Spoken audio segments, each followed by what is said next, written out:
Hello guys, welcome back to my YouTube channel crazy for education. तो दोस्तों, जैसे कि 2 अगस्त से ड्यू रजिस्ट्रेशन फॉर्म आ गए हैं, तो मैं आज आपको पूरा स्टेप बाय स्टेप बताऊंगा कैसे ड्यू रजिस्ट्रेशन फॉर्म भरने हैं। तो सबसे पहले क्या करना है कि हमें ड्यू की ऑफिशियल वेबसाइट खोल लेनी है, जो कुछ इस तरह का दिखेगा। मैं आपको दिखाता हूँ। इस तरह का कुछ दिखता है, du.ac.in पे आप जाके इसको लॉगिन कर सकते हैं, पेज को खोल सकते हैं। आपको कुछ ऐसा दिखेगा, इसको ओपन कर लेना है। यहाँ पे आपको एडमिशन 2021 का ऑप्शन दिख रहा होगा, उस पर क्लिक कर दीजिएगा। तो आपको तीन मिलेगा, अंडर ग्रेजुएट, पोस्ट ग्रेजुएट और एम फिल और पीएचडी के एडमिशन के लिए। आप चाहो, अब आप हम जैसे कि ड्यू मतलब अंडर ग्रेजुएट के लिए कर रहे हैं, तो हम इस पर क्लिक करेंगे, अंडर ग्रेजुएट कोर्स पर क्लिक करेंगे और यहाँ पे न्यू रजिस्ट्रेशन का ऑप्शन आ गया। तो यहाँ कुछ देख लो, सब कुछ दिख रहा है। तो यहाँ हमें कुछ करना नहीं है, क्योंकि हम ये है कि जब रजिस्ट्रेशन कर लेते हैं तब आपको लॉगिन करना होता है। पर हमें यहाँ पे जाएंगे न्यू रजिस्ट्रेशन पे। न्यू रजिस्ट्रेशन पे गए तो यहाँ पे कुछ इंपॉर्टेंट इंस्ट्रक्शंस है, जैसे कि क्या क्या यूज करना है।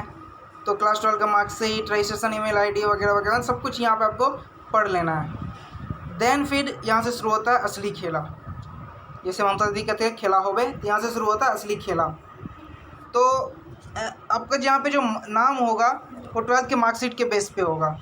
तो 12th की मार्कशीट के बेस पे जो भी नाम होगा आपका, वो आप इसमें फिल करोगे। तो यहाँ पे एज पर द जो क्लास 12 का मार्कशीट होगी उसके आधार पे नाम भर देंगे। मैं भर देता हूँ। मैं अपना नहीं भर रहा, क्योंकि मैं ऑलरेडी ड्यू में एडमिशन ले चुका हूँ, तो मैं अपने भाई का भर रहा हूँ। तो मैं भरता हूँ यहाँ पे अमन कुमार झा। तो ये याद रखना कि जब ये आप एप्लीकेशन फॉर्म भर रहे हो, तो एक छोटी कोई सी मिस्टेक मत करना, अच्छे से पढ़ना और अच्छे से उसको देना है। अगर छोटी सी मिस्टेक हो जाएगी तो आप सोच लो बहुत बड़ी आपसे मिस्टेक हो गई वो। और यहाँ पे आपको वो लाल डॉट दिख रहे होंगे, ये लाल डॉट, ये लाल डॉट, यहाँ पे लाल लाल दिख रहे होंगे। तो ये मतलब होता है कि ये मैंडेटरी है, आपको करना ही करना है इसको फुलफिल। ठीक है। हालांकि मैं फ़ोन में भर रहा हूँ, मैं लैपटॉप में नहीं भर रहा हूँ, तो फ़ोन वालों के लिए ज़्यादा इफेक्टिव लोग भरते हैं। तो पहले मैं चलिए इसको अपनी फिल कर देता हूँ, फिर आपको दिखाता हूँ कि मैंने भरा है, क्या भरा है, नहीं भरा, क्योंकि ऐसे किसी को रिवील नहीं कर सकते अपनी पर्सनल चीज़ें। तो एक बार पहले मैं इसको फिल कर लेता हूँ। तो जैसे कि आपको दिख रहा होगा, मैंने सब कुछ फिल कर दिया है, मैंने कैप्चा भी डाल दिया है। और सब कुछ फिल करने के बाद, यानी कि जो आपकी email address, password, mobile number जो भी मांगा जाता है, सब कुछ फिल करने के बाद आपको क्या करना है, यहाँ पे रजिस्टर कर देना है अपने आप को। ठीक है, अभी थोड़ा टाइम लग रहा है रजिस्टर होने में। आपको यहाँ पे रजिस्टर कर देना है। उसके बाद रजिस्टर करने के बाद आपको यहाँ पे कुछ एक ईमेल या एसएमएस के थ्रू यहाँ पे आपको मिलेगा एक ओटीपी। तो वो आपको ओटीपी यहाँ पे डाल देना है। तो मैं देखता हूँ मेरे ओटीपी आया या नहीं आया।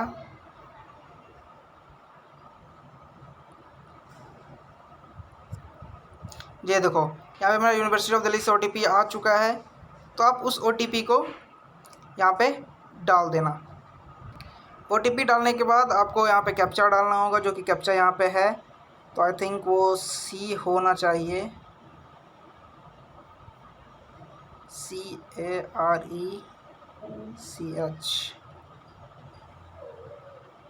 तो ये हो गया मेरा सब कुछ रजिस्टर। यहाँ पे पूरा मेरा रजिस्टर हो चुका है। अब मैं यहाँ से अपना लॉगिन करूँगा, देन फिर मैं अपना फॉर्म फिल करूँगा। तो मैं लॉगिन कर रहा हूँ यहाँ पे अपना।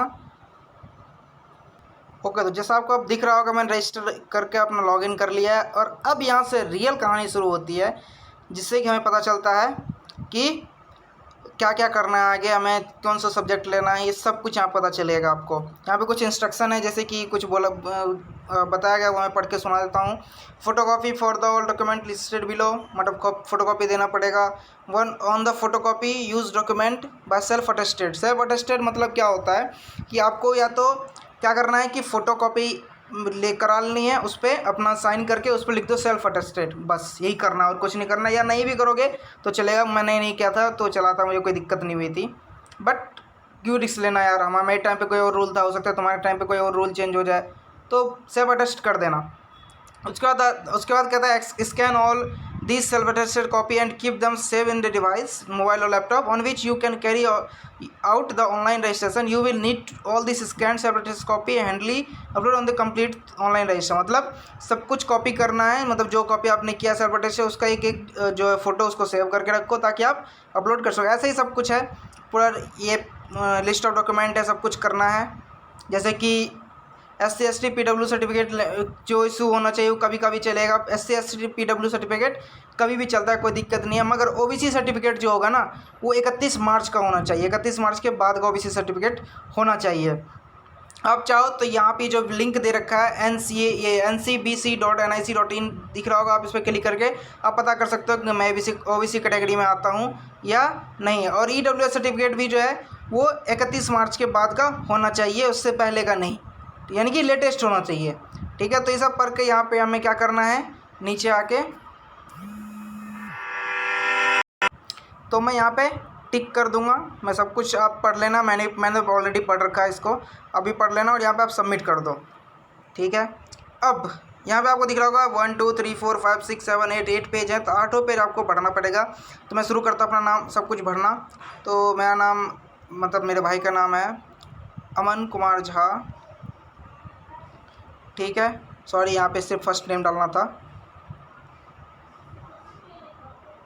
मैं अभी भर के, क्योंकि पर्सनल डिटेल है वो मैं दिखा तो नहीं सकता, इसलिए मैं अभी वीडियो को थोड़ी देर के लिए रोक रहा हूँ, देन फिर मैं आपको भर के दिखाता हूँ। यहाँ पे आप देख सकते हो मैंने यहाँ पे अपना सब कुछ भर दिया है। नेम, मैं एप्लीकेंट जेंडर क्या है, मेल है फीमेल है, जो भी भरना है, डेट ऑफ बर्थ भर दिया है। और यहाँ पे एक पूछता है are you citizen of India. अगर हो सिटीजन तो बहुत वेल डन, नहीं हो फिर वो भी अच्छा है, पर हो तो आप येस करो, नहीं है तो नो करो। उसके बाद यहाँ पे आते हैं कैटेगरी। तो अगर मैं यहाँ पे कैटेगरी डालता हूँ, मैं यानी कि UR हूँ तो मेरे लिए कुछ नहीं आएगा। अगर मैं यहाँ पे कोई और डालता हूँ, जैसे SC डालता हूँ, तो मुझे और भी कुछ चीज़ें किस चीज़ें भरनी पड़ेंगे कि भाई कौन से माइनॉरिटी कॉलेज से हैं, ये वो फलना ठिकाना, ये सब कुछ मुझे भरना पड़ेगा। पर मैं UR से हूँ तो मैं UR डाल देता हूँ। ठीक है, तो मैं माइनॉरिटी का नहीं हूँ तो मैं नहीं इसको भरूँगा। एंड देन अल्टरनेटिव ईमेल भरना होता है, जो कि ऑप्शनल है, मैं नहीं भरूँगा क्योंकि मेरे पास अल्टरनेटिव ईमेल है भी नहीं। आधार कार्ड नंबर भी ऑप्शनल है, मैं नहीं दूंगा। ठीक है, स्टेट, आप कौन से स्टेट ऑफ डोमिसाइल, ये बहुत ही इंपॉर्टेंट होता है, स्टेट ऑफ डोमिसाइल। तो आप यहाँ दिल्ली, मैं दिल्ली से हूँ तो दिल्ली भर दूंगा। अब कोई आ मत जाना कि यार मैं भैया दिल्ली में रहते हैं, भाई बस ऐसे ही है, मैं भर रहा हूँ और ऐसा कुछ भी नहीं है। बाकी जो कुछ पर्सनल चीज़ें हैं जो मैं आप लोगों को नहीं बता सकता, उसको मैं इसलिए मैं वीडियो अपना रोक रहा हूँ यहीं पे। ओके, मैंने अपना पर्सनल डिटेल ऊपर भर दिया है। अब यहाँ पे आता है वार्ड कोटा डिटेल। अगर यहाँ मतलब होता है कि आप किसी भी वार्ड कोटा से बिलोंग करते हो, जो कि ऐसा कोई आदमी जो दिल्ली यूनिवर्सिटी में काम करता हो, तो मैं नहीं करता हूँ तो मैं नहीं लिखूँगा। कोई हाँ करता है तो वो हाँ लिखेगा। ओके, अब अदर कैटेगरी, यानी कि person with benchmark disability category, मैं डिसेबिलिटी कैटेगरी में नहीं हूँ तो नहीं डालूँगा। ठीक है, children, window, armed forces personal, नहीं मैं नहीं हूँ तो मैं नहीं डालूँगा। कश्मीरी माइग्रेंट, मैं नहीं हूँ Kashmiri migrant, not applicable. Okay, prime minister special scholarship scheme JNK student, नहीं मैं नहीं हूँ। उसका सिक्किम का भी मैं नहीं हूँ, तो मैं इन चीज़ों में नहीं करूँगा। ठीक है, अब कॉरस्पॉन्डेंट एड्रेस, तो अब कॉरस्पॉन्डेंट एड्रेस डालना पड़ेगा। तो RZ मैं डाल देता हूँ अपना कॉरस्पॉन्डेंट एड्रेस। ये मैं बस यूँ ही डाल रहा हूँ, कृपया इस पर आना मत जाना, इस एड्रेस पे। ये बस मैं अभी किसी का फॉर्म भर भी नहीं रहा है, ऑलरेडी मैं अपना भाई का मैं रजिस्टर कर चुका हूँ। नहीं छोड़ो यार, आ जाना, कोई दिक्कत नहीं है। पर RZ 681,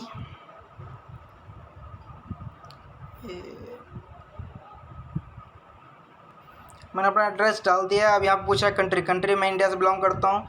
एंड देन स्टेट, कौन सा स्टेट है मेरा, तो मैं दिल्ली से बिलोंग करता हूँ तो मैं दिल्ली दूंगा। ठीक है, सिटी कौन सा है दिल्ली का, तो मेरा सिटी है साउथ वेस्ट दिल्ली, तो मैं साउथ वेस्ट दिल्ली दूंगा। ठीक है, पिन कोड, तो मेरा पिन कोड है 110045, यहाँ पिन कोड है। अब यहाँ पे क्या है, इन सब अब यहाँ पे इसको डायरेक्ट कहेगा दोबारा इसको यहाँ पे फुलफ़िल करने के लिए, तो यहाँ पे आप क्लिक कर दो तो वहाँ सब कुछ जो है यहाँ पे कॉपी हो जाता है अपने आप।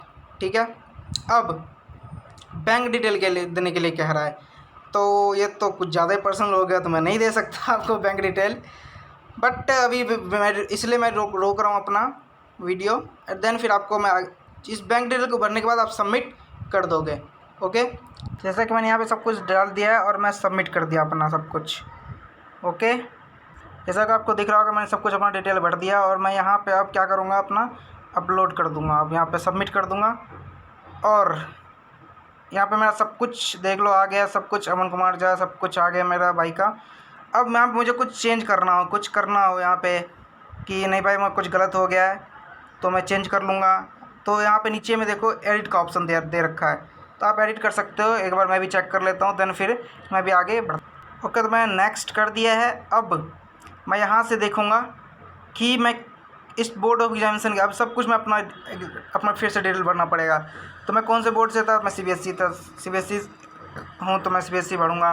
बोर्ड रोल नंबर क्या है मेरा, तो वो मुझे देखना पड़ेगा। 1 मिनट में बोर्ड रोल नंबर देखूँ जरा। और उसका पासिंग ईयर क्या है मेरा, तो 2021 है पासिंग ईयर, तो मैं पासिंग ईयर भी दे दूँगा। यहाँ पे एक बात गौर करने वाली बात है कि कुछ लोग मुझे DM कर रहे थे कि भाई गैप ईयर है मेरा, तो मैं क्या करूँ। तो गैप ईयर कोई दिक्कत नहीं है, आप नॉर्मली सब कुछ कर सकते हो, कोई दिक्कत नहीं है। अब यहाँ पे मेरे पास जो है यहाँ पे लाल टिक नहीं है, तो मैं इसको नहीं भर लूँगा, लेकिन फिर चलो भर देता हूँ। लास्ट अटेंड कौन सा स्कूल किया था मैंने, तो मेरा गवर्नमेंट स्कूल था, तो मैं दे देता हूँ अपने स्कूल का नाम GBSS government boys senior secondary school number 3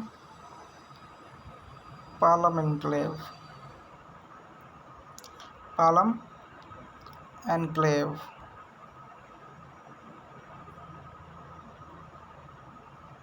okay, type of school क्या था मेरा, तो गवर्नमेंट स्कूल था मेरा, गवर्नमेंट दे दूंगा। स्कूल लोकेशन क्या है मेरी, तो NCT ऑफ दिल्ली है school location. Medium of study, तो मेरा मीडियम ऑफ स्टडी इंग्लिश था। एंड कब तक मैंने हिंदी पढ़ी है, तो अप टू क्लास 12 तक हिंदी पढ़ रखी है मैंने। ओके, अब यहाँ पे फिर से पूछेगा are you study any of this language, Bengali no, Punjabi no, Sanskrit yes, up to 10 तक पढ़ी है, 10th ओनली। 10th में कितने % आए थे संस्कृत में, मुझे आए थे कितने नंबर आए संस्कृत में, 56 नंबर आया। तो आई थिंक ये 40% मार्क्स बनता है, 40.6% आई थिंक, देख लेता हूँ एक बार। 40.8% मार्क्स बनता है मेरा, तो कर देता हूँ। उर्दू मैंने नहीं पढ़ी है, अरबिक नहीं पढ़ी है, पर्शियन भी नहीं पढ़ी है। अब मैं ये सब करके यहाँ पे सबमिट कर दूँगा। ओके, रिज़ल्ट स्टेटस पास हूँ मैं, सॉरी ये भूलना। अब यहाँ पे 3 आता है कि पास्ट, अवेटेड और अप्लाइड फॉर रिवोल्यूशन। मतलब अगर पास हो तो पास लिख दो, अवेटेड मतलब अभी तक नहीं आया, तो अभी तक तो मुझे लगता है सिर्फ कुछ स्टेट बोर्ड का छोड़ के बाकी सबका आ चुका है। और अप्लाइड फॉर रिवोल्यूशन, किसी ने रिवोल्यूशन कर दिया तो वो आप लिख सकते हो। मैं पास टू, तो मैं पास दे दूँगा। एंड देन यहाँ पर फिर मैं अपना सब कुछ, सॉरी थ्योरी मार्क्स भी लिखनी पड़ेगी ना, सॉरी मैं भूल गया था यार। देख देता हूँ मैं भी यहाँ पे अकाउंटेंसी देता हूँ पहला सब्जेक्ट। मैक्सिमम मार्क्स मेरे अकाउंटेंसी में कितने हैं, ये अब थोड़ा मैं रोक देता हूँ वीडियो, क्योंकि अगर मैं बढ़ने लगूँगा तो बहुत ज़्यादा लंबी वीडियो हो जाएगी, तो अभी ऐसे रोक देता हूँ मैं थोड़ा। जैसे कि आपको दिख रहा होगा मैंने यहाँ पे अपना सब कुछ देख लो भर दिया है मैंने अपना। अब मैं इसको कर दूंगा सबमिट। टॉप 4 सब्जेक्ट देना होता है, टॉप 4 यानी कि जो आपका टॉप 4 सब्जेक्ट है वो आप यहाँ पे दे सकते हो, यानी कि जिसमें अच्छे अच्छे मार्क्स आपके आए हैं। तो हमने अब यहाँ पे सबमिट कर दिया। अब देन यहाँ पे मेरा सब कुछ आ गया। जैसे अकाउंटेंसी दी थी मैंने, बिजनेस स्टडी, इंग्लिश और इकोनॉमिक्स 4 दिया मैंने, तो यहाँ पे आ गया मेरा सब कुछ। अब यहाँ पे एडिट करना होगा तो मैं एडिट कर दूँगा, जो भी एडिट करना होगा मुझे। तो मैं एक बार चेक कर लेता हूँ मैं अपने मार्क्स, यानी कि जो मेरे टोटल मार्क्स थे, तो टोटल मार्क्स थे मेरे 68 इकोनॉमिक्स में, 82 इंग्लिश में, 76 मेरा बिजनेस है एंड 55 है मेरे अकाउंटेंसी में। ओके, मेरे मतलब मेरे भाई के। अब मैं यहाँ पे कर दूँगा नेक्स्ट, ठीक है। अब यहाँ पे लिखा आ रहा है सबसे पहले, do you wish to apply for admission to courses based on entrance base, मतलब एंट्रेंस बेस कोर्सेज के लिए एडमिशन के लिए अप्लाई करना चाहते हो क्योंकि सबके लिए एक ही फॉर्म है। आप यहाँ पे अगर यस करोगे तो आपको एंट्रेंस बेस एग्जाम लिया जाएगा, अगर नो करोगे तो आपको मेरिट बेस पे लिया जाएगा। तो मैं मेरिट बेस पे करूँगा, इसलिए मैं इसको नो करूँगा एंड देन जाके यहाँ पे मैं कर दूँगा सबमिट। ठीक है, अब फिर मैं करूँगा नेक्स्ट। एडिट नहीं करना मुझे, मैं अप्लाइड अंडर नहीं, मैं नहीं कर रहा हूँ। Okay next. Applied for ECA category नहीं हूँ मैं, नेक्स्ट। अब यहाँ पे कहता है फ़ोटो वगैरह सब कुछ करना है, उसके बाद फ़ोटो सब करने के बाद आप यहाँ पे नेक्स्ट कर दोगे तो आपका वहाँ पे लगभग पूरा प्रोसेस फिर शुरू हो जाता है। इसके बाद जो है ना कुछ नहीं है ज़्यादा करने को, आप सीधा कर सकते हो। तो ये थी आज की वीडियो का ज्ञान। आई होप कि आपको पसंद आई हो ये वीडियो। अगर पसंद आई तो लाइक शेयर सब्सक्राइब जरूर कीजिएगा और बेल आइकन को भी जरूर दबाइएगा। और हाँ, चैनल को सब्सक्राइब करने से एक फ़ायदा ये होगा कि आपको नए नए अपडेट्स जो भी आते रहेंगे वो आपको मिलते रहेंगे। सो जल्दी से जाओ और बेल आइकन को दबा दो। जय हिंद।